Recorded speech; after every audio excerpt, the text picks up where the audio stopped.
जय हिंद साथियों, आशा करता हूं कि आप लोग अच्छे होंगे। आज हम बात करेंगे एसएससी जीडी के पेपर को लेकर के। आप एसएससी जीडी के पेपर देने जा रहे हैं तो उसमें किन किन बातों पर ध्यान रख करके कैसे कैसे पेपर को हल करना है उस पर हम बात करेंगे। हमारे भाई साहब बैठे हैं तो जो 2 बार पेपर दे चुके हैं। जय हिंद साथियों सभी को। देखिए, सर ने जैसे बताया कि बहुत से बच्चे हैं जो इनसे पूछते रहते हैं भैया को जैसे जीडी के बारे में बता दीजिए। तो देखिए, इन्होंने कहा है कि ऐसे जीडी के बारे में बच्चे जो एग्जाम देने जा रहे हैं क्या करें, बेस्ट जो तरीका है एग्जाम देने का। बहुत से बच्चे तैयारी बहुत कम दिन में हुए हैं किए हुए, बहुत से बच्चे पहली बार पेपर देने जा रहे हैं। तो देखिए, सबसे पहले कि अब एग्जाम आप लोग देख रहे हैं 5 फरवरी से चालू है कसर जी 5 फरवरी चालू। तो सबसे पहले वो लोग सेंटर पे एक दिन पहले ही पहुंचा है। हाँ, ये तो समय से पहुंचे कि समय से पहुंचेंगे तो आपके पास अपना समय रहेगा, डिप्रेशन में नहीं जाएंगे, तनाव नहीं रहेगा बिल्कुल। तो हाँ, समय से पहले पहुंच जाए, एक दिन पहले पहुंचे, शाम को वहीं सो जाए। दूसरी बात कि जो आपका जो क्वेश्चन है 80 क्वेश्चन, उसमें से देखिए 30 क्वेश्चन जो इजी होते हैं, 30 क्वेश्चन मॉडरेट मतलब हार्ड, 20 क्वेश्चन हार्ड होते हैं। 30 30 60 20 80 क्वेश्चन।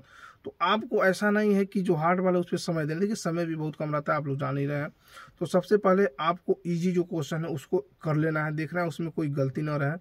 फिर जो मॉडरेट लेवल है, जो मध्यम क्वेश्चन होते हैं, उनको भी अच्छे तरीके से करना है। लेकिन जो हार्ड क्वेश्चन रहते हैं उनको ज़्यादा उसमें पहले नहीं पढ़ना, जो क्वेश्चन है यानी उनको स्किप कर देना है। देखिए, बहुत से बच्चे क्या होते हैं। एक बात आपको रोकना चाहूँगा, इसमें पेपर देते समय आपको ध्यान रखना है कि जब पेपर आपके पास आ रहा है तो दिमाग को स्थिर रखें, इधर उधर की बातें मत सोचें। जो प्रश्न है प्रश्न को देखिए। जितने प्रश्न आ रहे हैं पहले उन प्रश्नों को आप हल करिए। हाँ, जो नहीं आ रहे हो बैक के लिए छोड़ दीजिए। बीच बीच में जब प्रश्न आपका कहीं फंसने वाला है उसको भी छोड़ते जाइए। जितने प्रश्न आ रहे हैं उन प्रश्नों को पहले हल कर लीजिए। बिल्कुल सर ने सही बात कहा है कि जितने प्रश्न आ रहे हैं सबसे पहले आप उनको हल करिए। उससे क्या होगा कि जो क्वेश्चन छोड़े रहेंगे, पहले तो आपका समय बचेगा कि पहले आप समय बचाएंगे, जो क्वेश्चन आ रहे हैं उनको कर लेंगे। जो स्किप किए रहेंगे क्वेश्चन, उसको लास्ट में आप जब देखेंगे तो हो सकता है क्वेश्चन आसानी से 50 में क्वेश्चन होते हैं जो लग जाते हैं। दूसरी बात, जो बच्चे सर बताते हैं कि मैं तुक्का मार के पेपर निकालूंगा, तो तुक्का दोस्त मारने से निकल जाता है जिनका भाग्य बहुत सही रहता है। लेकिन ये जरूरी नहीं तुक्का मारने से सबका एग्जाम निकल जाता है। नहीं, देखिए, तुक्का वाला काम तो आप विकल्प के रूप में रख सकते हैं। जैसे जिन सब्जेक्टों पे आपकी पकड़ ज्यादा है पहले उन प्रश्नों को हल करते जाइए कि आपका माइंड जो है ना हमेशा फ्रेश रहे, माइंड में कोई इस तरह की नेगेटिव चीजें ना आए। तो जिस सब्जेक्ट में आपका पकड़ जाता है उनका प्रश्न पहले कर लीजिए, उसके बाद थोड़ा पकड़ जिसमें कम है उसको करिए। तुक्का वाला काम तो हम लास्ट में रखते हैं, पेपर जब हमारे पास समय बचा है उसके बाद हम तुक्का का काम करते हैं। देखिए, सर ने बिल्कुल सही बात कहा है। देखिए, जो तुक्का वाला काम है, ये तुक्का भी मारना है तो ऐसे ही नहीं मारना है कि मार देना है। तुक्का मारिएगा तो ये सोच के मारिएगा कि देखिए 4 ऑप्शन है तो उसमें एक क्वेश्चन, एक ऑप्शन तो निकल जाता है। एक ट्रिकी उसमें लगाइए ना आप, एक ऑप्शन निकल जाता है सर। नहीं, आप एक ट्रिकी उसमें रखिए।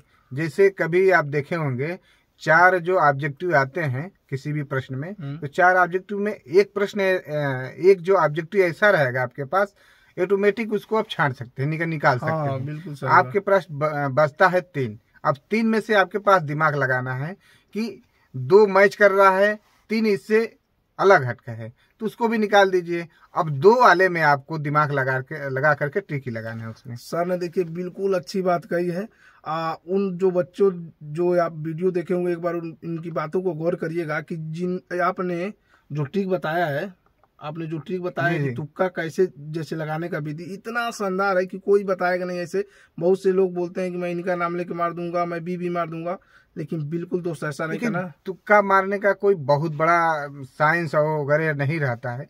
तुक्का आपका ब्रेन कितना काम करता है, माइंड आपका कितना काम, आपकी जो एक्चुअल जो वर्तमान की स्थिति है कैसे काम करती है, जब तक माइंड फ्रेश नहीं रखेंगे तुक्का भी सही नहीं मार पाएंगे। चलिए, बिल्कुल सर ने बिल्कुल सही बात किया। सबसे पहले आप लोग अभी एग्जाम की तैयारी करिए, अच्छे से करिए। बाकी जो कुछ डाउट होगा सर से पूछ लीजिएगा। एकदम आप कमेंट करते रहिएगा, किसी बात पे डाउट हो आप तुरंत कमेंट करिए, उसका जवाब हम लोग तुरंत दे देंगे। सर बिल्कुल बहुत अच्छे इंसान है। इन्होंने ये जो प्रक्रिया चालू की बहुत से बच्चों को देखते हुए, देखिए इनके गांव के भी बहुत लोग फोर्स में, लमसम 10-15 लोग, बहुत से बच्चे इनसे पूछने आते हैं। तो इनको ये होता है कि एक ही बार क्यों ना सबको बता दिया जाए। जो बच्चे राय लेने आते हैं कि भैया ये कैसे होगा, तो मेडिकल कैसे होगा, देखिए आप लोगों के लिए सुविधा के लिए बता दिया जाए कि पहले जब हम लोग समय था तो भैया कोई बताने वाला नहीं था, बताने वाला कोई गाइड करने वाला नहीं था। मेडिकल कैसे होता है, ये तो पहले अब आने के बाद तो सोशल मीडिया हो गई, आपके पास बहुत से रास्ते हो गए हैं, ऑफलाइन ऑनलाइन सारे रास्ते खुल चुके हैं।